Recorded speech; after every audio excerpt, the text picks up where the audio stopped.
Hello बच्चों, कैसे हैं आप सभी लोग। होप आप लोगों की गेट 2026 की तैयारी आप बढ़िया चल रही होंगी। तो गाइस, आज इस सेशन में क्यों लेके आया हूं, क्योंकि बहुत सारे बच्चे टेस्ट दे करके जब उनके नंबर कम आते हैं तो डीमोटिवेट हो जाते हैं। सर 50 नंबर पे आके अटक गई गाड़ी, 55 के आगे बढ़ ही नहीं रहे सर। क्योंकि माय डियर, आप लोग एनालाइज नहीं करते हो आप कौन सी गलती बार बार कर रहे हो।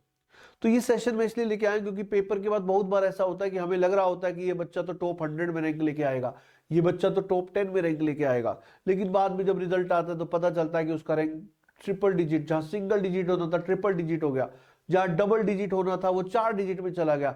रैंक हम एक्सपेक्ट कर रहे थे टॉप 100 टॉप 500, आया है 2500 रैंक, 3000 रैंक। तो माय डियर, उसके पीछे होती है कुछ सिली मिस्टेक्स। और जहां तक बात मिस्टेक्स की है तो माय डियर, मैं एक बात और कहूंगा, there are 3 categories of students. पहली कैटेगरी वो होती है जो दूसरों की गलतियों से सीख लेती है। दूसरी कैटेगरी वो होती है जो खुद गलती करके सीखती है। तीसरी कैटेगरी वो होती है जो गलतियां बार बार करती है, बार बार करती है, रिपीट करती है और फिर रोती भी रहती है कि सर गलती बहुत हो रही है। तो माय डियर, अगर आप फर्स्ट कैटेगरी में आना चाहते हैं तो ये वीडियो आपको बहुत हेल्प करेगा, क्योंकि मैं आपको जो बताने जा रहा हूं ये मेरे पिछले कई सालों के एक्सपीरियंस के आधार पर है।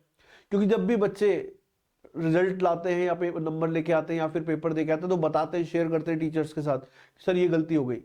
तो उन्हीं गलतियों का एक पूरा ग्रुप मैं आपके सामने रख रहा हूं, जहां से बार बार गलती कर करके आप लोग अपने मार्क्स कटवाते हो और अपने सिंगल और डबल डिजिट को ट्रिपल और 4 डिजिट्स में लेके जाते हो रैंक्स की मामले में अगर बात करें तो भाई यहां पर मैं फिर से एक बार बात करूंगा कि कौन कौन सी गलतियां जनरल हैं जो बार बार बच्चे करते हैं, ताकि आप उनको अवॉइड करके आगे बढ़ सके।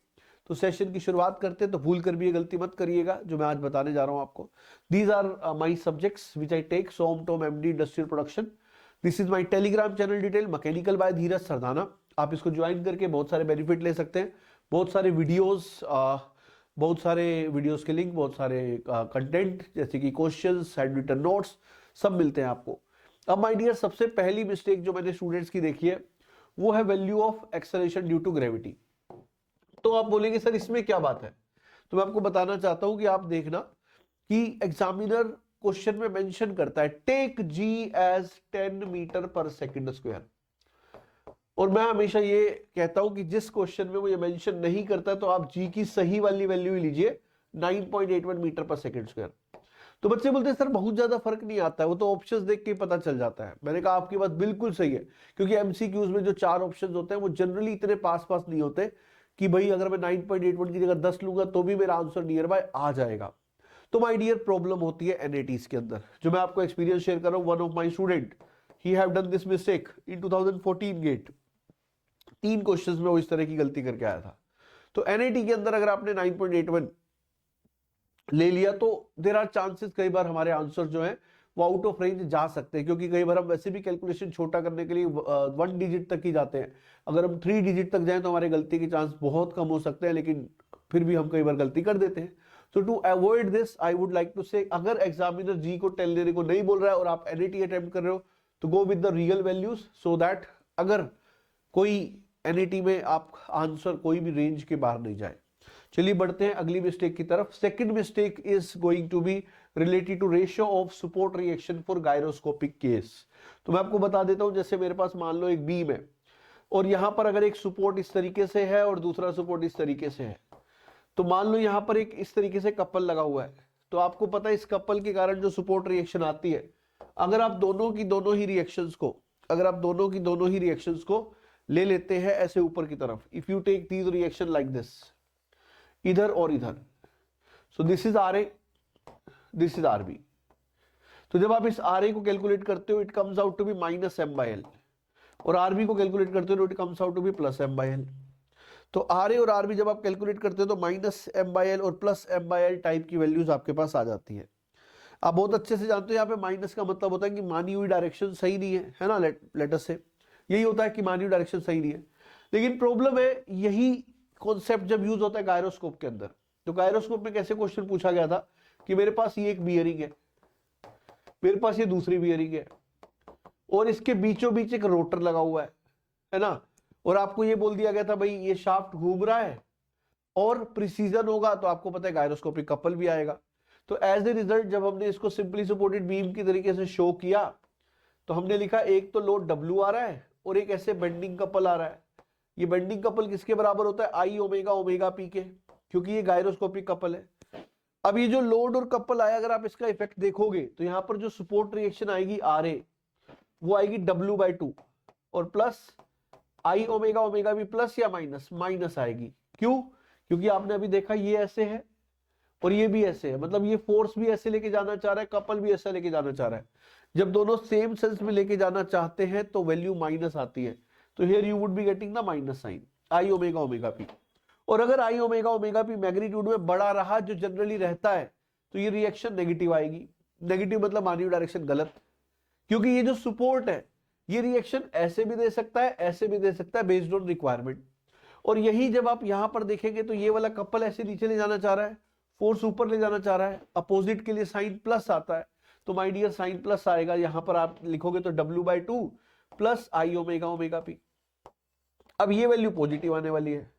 आपसे पूछ लिया सपोर्ट रिएक्शंस का रेशियो बताओ, तो सोल्व करने पे आंसर 3 आ रहा था उस क्वेश्चन में, है ना। क्यों 3 आ रहा था? क्योंकि अगर आप इस माइनस साइन को कंसीडर नहीं करोगे तो 3 बोलोगे, लेकिन क्वेश्चन था NAT, तो आंसर आना चाहिए था -3, ठीक है ना।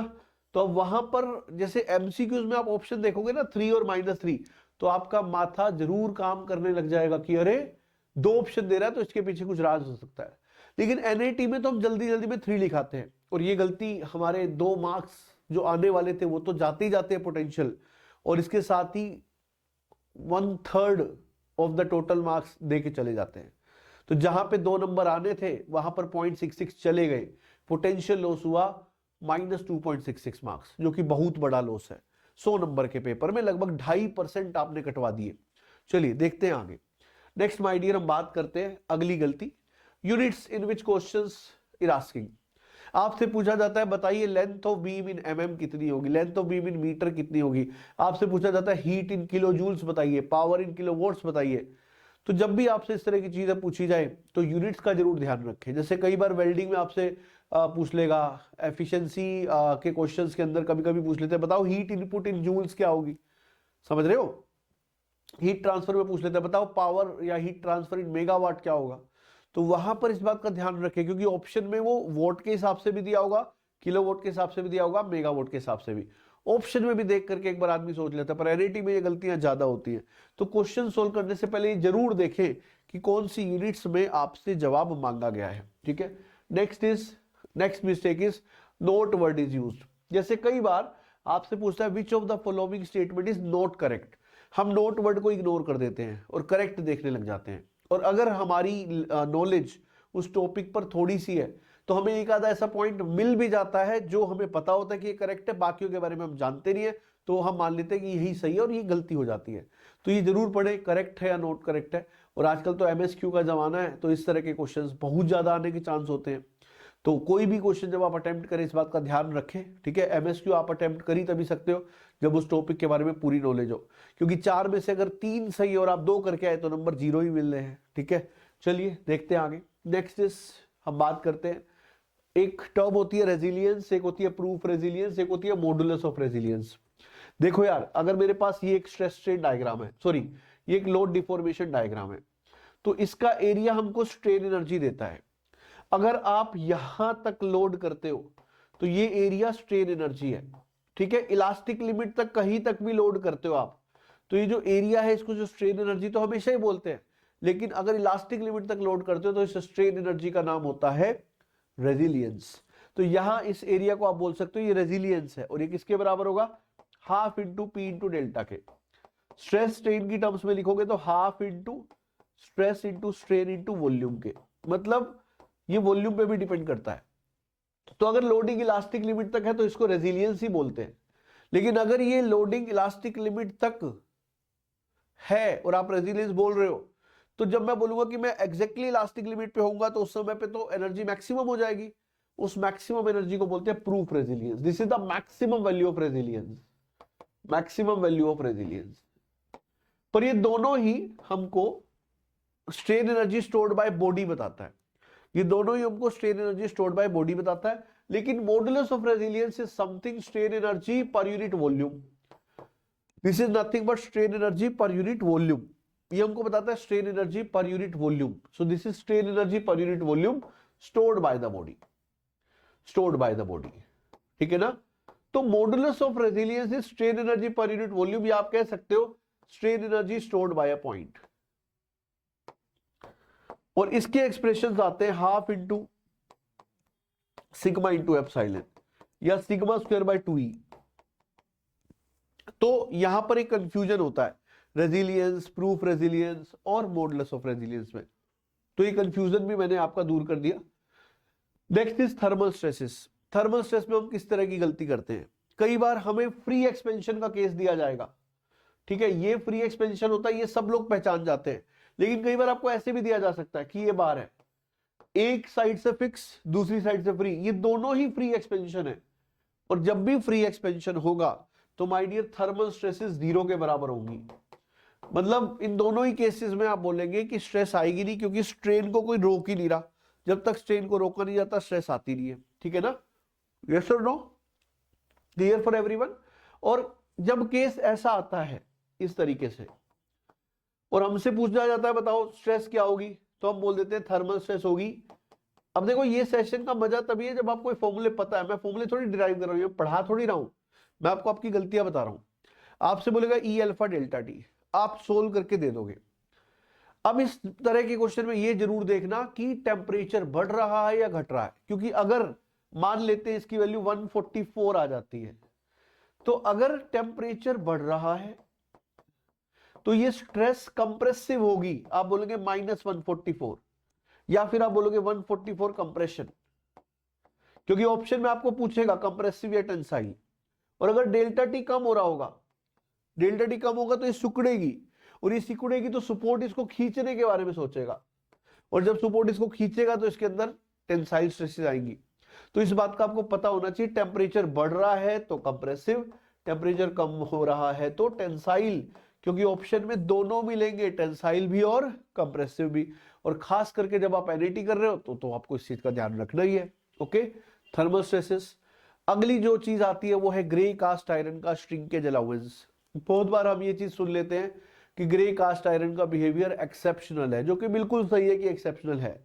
तो इसलिए कहा जाता है कि अगर किसी भी और मटेरियल के लिए आप कास्टिंग बना रहे हो तो वॉल्यूम ऑफ पैटर्न जो है वो वॉल्यूम ऑफ कास्टिंग से ज्यादा रखते हैं, क्योंकि श्रिंकेज अलाउंस हमको देना पड़ता है ना, मटेरियल बाद में श्रिंक करता है तो श्रिंकेज अलाउंस हमें देना पड़ता है।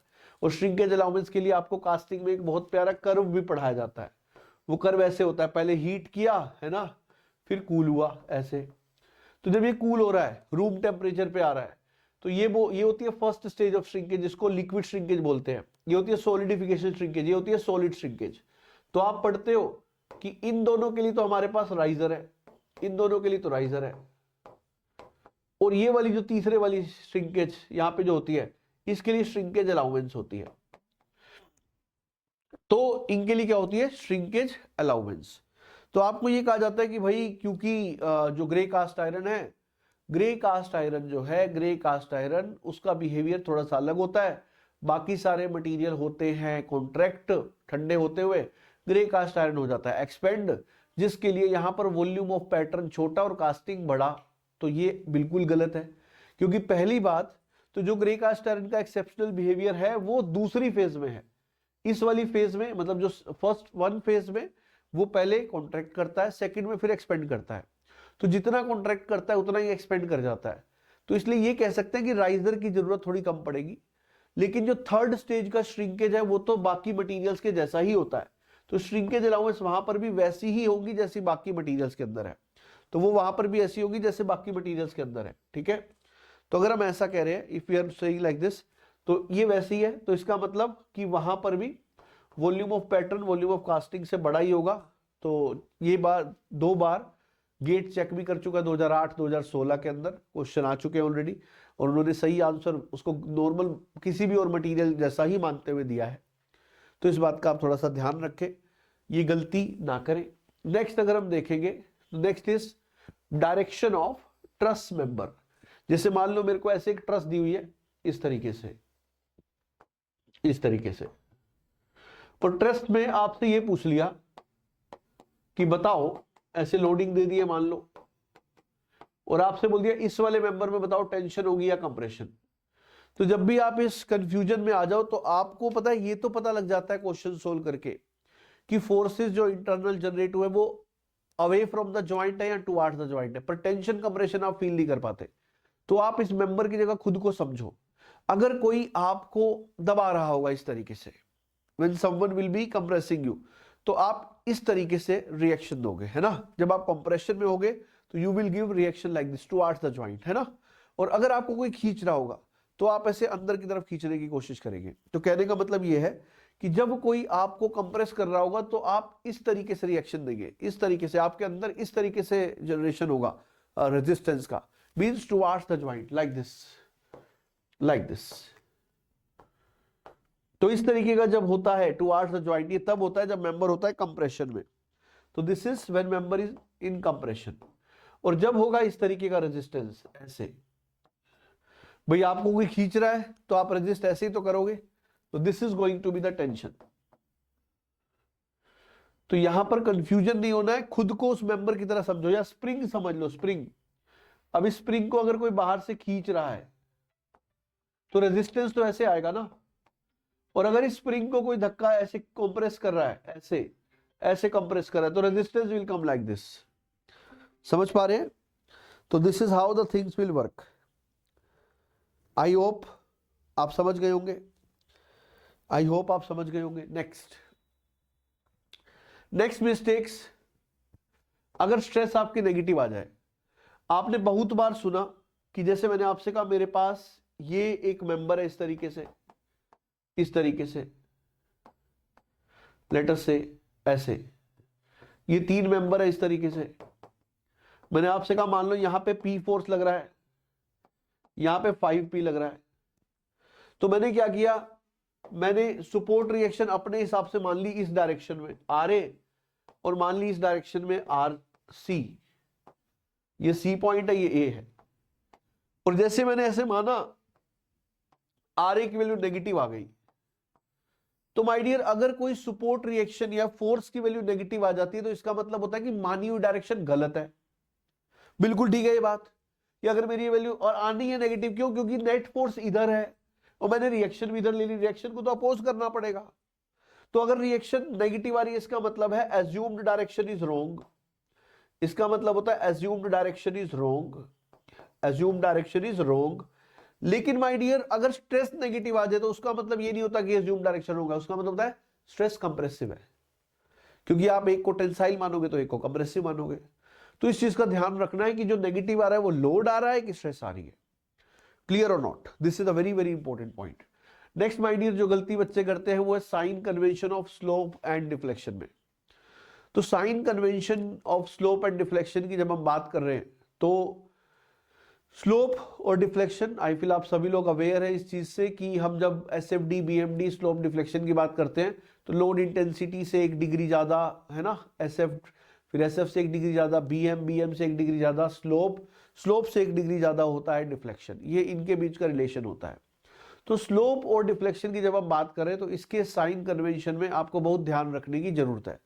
ठीक है, जैसे मैं अगर आपको इसमें बताऊं, if I tell you this thing, if I tell you this thing, तो देखो जब भी हम बात करते हैं, मान लो मेरे पास एक सिंपली सपोर्टेड बीम है इस तरीके से, when we are talking about this,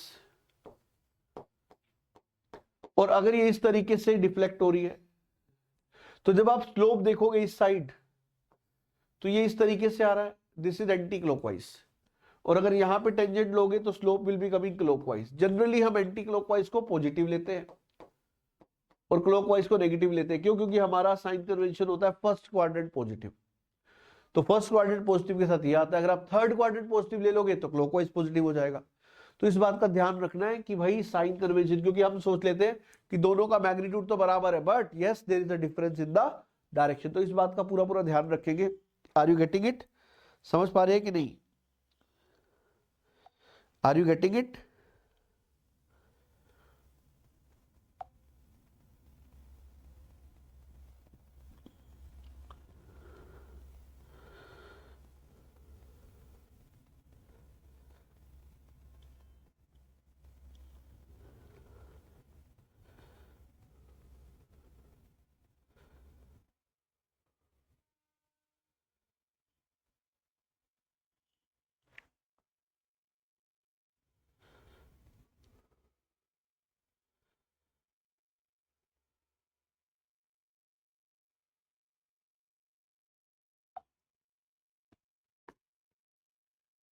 yes guys, तो नेक्स्ट मिस्टेक की हम बात कर रहे हैं।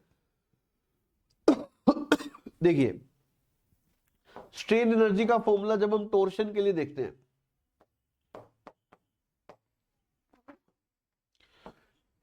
ये होता है टोर्शन और एक होता है शियर फोर्स, इस तरीके से। तो दोनों ही केस में जब हम यहां पे मान लो शियर स्ट्रेस आ रही है टाउ टोर्सनल शियर या आ रही है टाउ डायरेक्ट शियर, तो स्ट्रेन एनर्जी जब टोर्सनल शियर वाली देखते हैं तो it is tau square by 4g into volume आती है, और डायरेक्ट वाले में tau D square by 2g into volume आती है।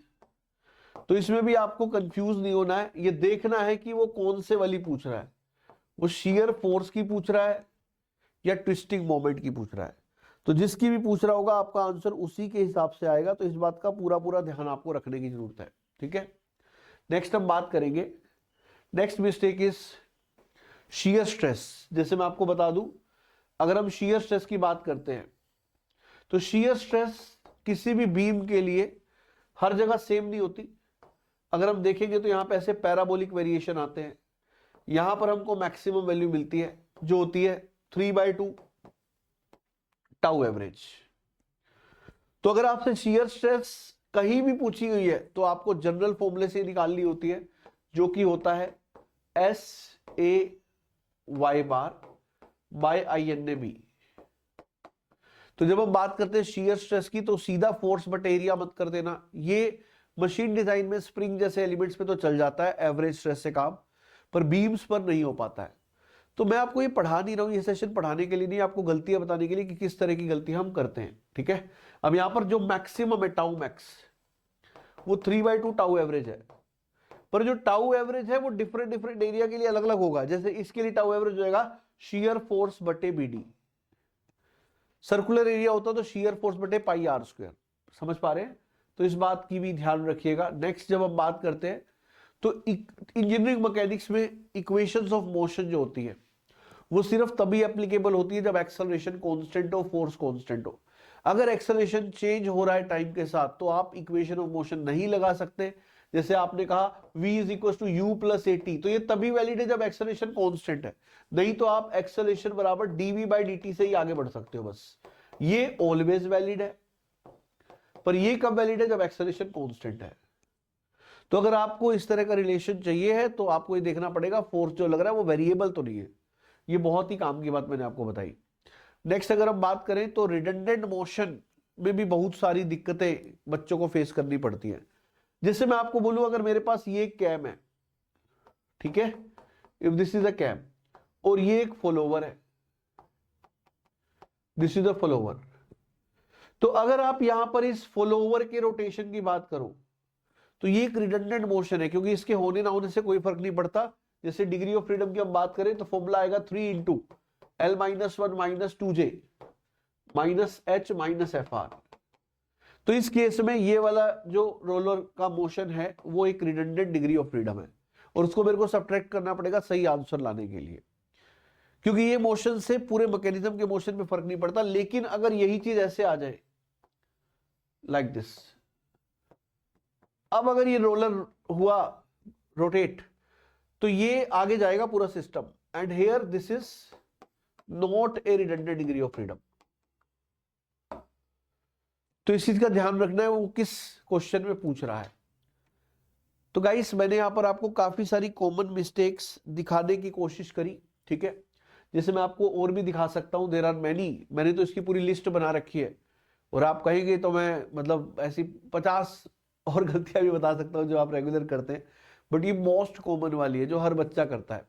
जैसे गवर्नर की सेंसिटिविटी पूछते हैं, तो सेंसिटिविटी में ΔN/NM आएगा या NM/ΔN, ये एक बहुत बड़ी पहेली रही है बच्चों के लिए।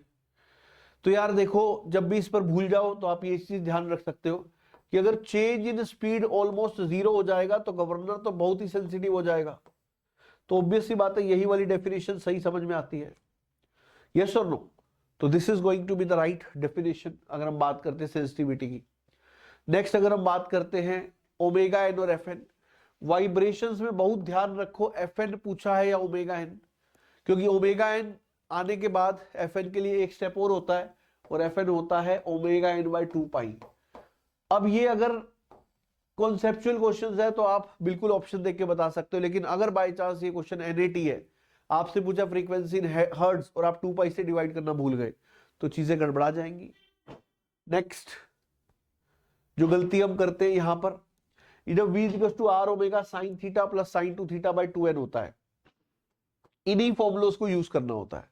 अगर हम और दूसरी अप्रोक्सीमेशंस पे जाते हैं जो कि ये बोलती है क्योंकि n बहुत बहुत बड़ा है तो v को हम r ओमेगा साइन थीटा भी लिख सकते हैं, तो ये डबल अप्रोक्सीमेशन हो गया, और a का डबल अप्रोक्सीमेशन हो जाएगा r omega square cos theta. तो मैं ये कहूंगा इसको अवॉइड करना, इसको अवॉइड करना, आंसर गलत आने के चांस हो जाएंगे क्योंकि अप्रोक्सीमेशन ऑलरेडी आप एक बार कर चुके हो। फिर ये दूसरा अप्रोक्सीमेशन आपको आंसर की रेंज से बाहर लेके जा सकता है। ये आपको याद आ गया होगा, सिंगल स्लाइडर क्रैंक मैकेनिज्म की वेलोसिटी और एक्सेलरेशन के एक्सप्रेशंस है। अब ये मत सोचना सर ने ये तो पता ही नहीं, अरे ये तो पढ़ रखा है ना आपने, मैं तो आपको कॉमन एरर बता रहा हूँ। जिसने पढ़ ही नहीं रखा वो तो क्या ही गलती करेगा, उसको तो सब बराबर है। यस और नो? तो माय डियर लास्ट में अगर हम बात करें तो होल्डिंग कॉस्ट इंडस्ट्रियल इंजीनियरिंग में कई बार पर मंथ में दिया रहता है। आपको बोल दिया कि जो होल्डिंग कॉस्ट है वो 1 रुपी पर आइटम पर मंथ है, तो माय डियर इसको 12 से मल्टीप्लाई करना पड़ेगा क्योंकि हमारे फॉर्मूले में चीजें ईयरली होती है। जैसे आप क्यू स्टार का जब फॉर्मूला लगाते हो तो आप लिखते हो 2d C0/CH, तो यहां पर ये जो CH है वो ईयरली होता है, दैट इज पर आइटम पर ईयर, तो फिर आपको 12 से मल्टीप्लाई करना पड़ेगा, नहीं किया तो क्वेश्चन गलत हो जाएगा। नेक्स्ट अनस्टेडी कंडीशंस, आपने देखा होगा जब अनस्टेडी कंडीशन हीट ट्रांसफर आता है तो वहां पर आपसे कई बार टाइम पूछ लिया जाता है, और जब टाइम पूछ लिया जाता है तो हमारा आंसर्स आते हैं सेकंड्स में, पर ऑप्शंस में दिए होते हैं मिनट्स में। तो ये सेकंड्स और मिनट्स का बिल्कुल मतलब, आप जब भी कोई एम्पिरिकल रिलेशन याद रखते हो तो आपको पता होना चाहिए कौन सी चीज कौन सी यूनिट्स के अंदर है। जैसे ऐसा ही एक example Taylor tool life equation भी है। जैसे अगर मैं टेलर टू लाइफ इक्वेशन की बात करूं, जस्ट वेट, अगर मैं टेलर टू लाइफ इक्वेशन की बात करूं,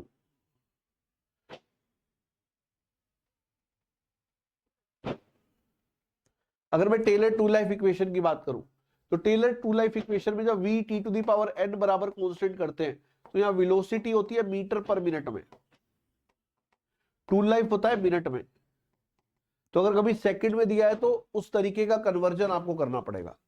तो इस चीज का भी ध्यान रखें, जब भी एम्पिरिकल रिलेशन यूज हो रहे हैं you need to take care of this point. अब माय डियर जब हम बात कर रहे हैं, ये एक और जो गलती होती है दैट इज दिस, गामा की वैल्यू, गामा होता है CP/CV, जनरली हमने याद कर रखा होता है 1.4, 1.4 इज फॉर एयर। कल को बोल दिया मोनो एटॉमिक गैस हीलियम है तो वैल्यू 1.67 हो जाएगी। तो इस चीज का भी ध्यान रखें थर्मोडायनेमिक्स में कि एयर बोला है, मोनो एटॉमिक गैस बोली है, क्या बोला है, तो उसके हिसाब से gamma value will keep on changing. ठीक है, आई फील आप समझ गए बात भी। इसी तरीके से जब हम गैस कांस्टेंट की बात करते हैं तो R is R bar by M, R bar is universal gas constant, generally बच्चे इसको ऐसे कर देते हैं R bar is R by M, तो ये ध्यान रखें गलती ना हो। तो जो R बार की वैल्यू आपको पता है 8.314 होती है। अब आपको अगर ये हीलियम के लिए निकालनी है, हाइड्रोजन के लिए निकालनी है, तो उसके मोलिकुलर मास से आपको डिवाइड करना पड़ेगा। Is it clear? तो ये भी एक गलती है जो थर्मोडायनेमिक्स में आप लोग बार बार करते हो। आप सोच रहे हो कि सर थर्मो का भी बता रहे हो, यस क्यों नहीं, आई मास्टर्स फ्रॉम थर्मल साइंसेस। ठीक है, तो डिजाइन प्रोडक्शन जहां जहां पर जो जो चीज मैंने आपको बताई, ये तो जस्ट एक ट्रेलर है, ये सेशन आपको ये बताने के लिए कि आप किस तरह की गलतियां रेगुलरली करते हैं। ठीक है, तो इन सारी गलतियों पर पार पाना है आपको। एक कन्वेक्शन में फ्लैट प्लेट और पाइप की प्रॉब्लम्स, इसमें रिनॉल्ड नंबर बताता है फ्लो लैमिनार होगा या टर्बुलेंट। तो हम जो चेक करते हैं रिनॉल्ड नंबर 2000 है या 2000 से ज्यादा है, कुछ बुक्स में 2300 लिखा होता है, तो वो वैल्यू पाइप के लिए होती है, फ्लैट प्लेट के लिए वैल्यू अलग है। तो वो एक ही वैल्यू जो आप 11वीं क्लास से याद करके घूम रहे हो उसी के सहारे मत रहो, वो पाइप के लिए है। तो ये पहले देखो प्रॉब्लम फ्लैट प्लेट का है या पाइप का है, बिना देखे डिसाइड मत करो। तो ये सारी जो चीजें मैंने आपको बताई, these are the things which are very very very important, और ये गलतियां आपको एग्जाम में नहीं करनी है, ठीक है। And guys you can use the code Sardana 10 while purchasing the subscription on Unacademy if you want to be under my personalized guidance and be in the list of toppers every year what we are producing. So goodbye guys for this particular session. मैंने try किया आपको बहुत सारी चीजें बताने का, और आगे भी ऐसे मिलते रहेंगे. I hope you will like this session. Good bye for this particular session.